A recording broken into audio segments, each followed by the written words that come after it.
Ndoto ya Mateta hatimaye imetimia. Akiwa na umri wa miaka 28, Jean-Philippe Mateta aliitwa kwa mara ya kwanza kwenye timu ya taifa ya Ufaransa akitokea Crystal Palace ya pale England. Wengi hawakuamini kama siku moja angepata nafasi hiyo kutokana na ushindani mkubwa wa washambuliaji ndani ya kikosi cha Ufaransa, taifa lililojaa mastaa wanaocheza kwenye vilabu vikubwa duniani. Ndoto kubwa ya Mateta ilikuwa ni kucheza kombe la dunia mwaka huu, lakini safari yake ilionekana kuwa ngumu zaidi kwa sababu klabu aliyokuwa akichezea, wapo waliodhani labda kocha angemwacha, lakini Mateta hakukata tamaa.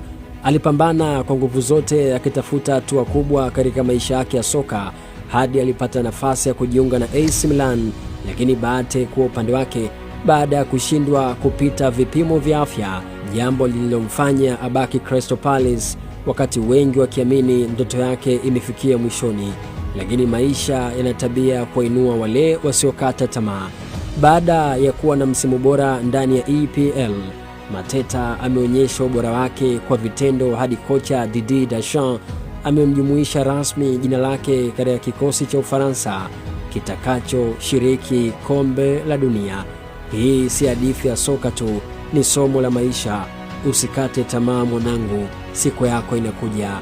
Mimi ni Steve Champion.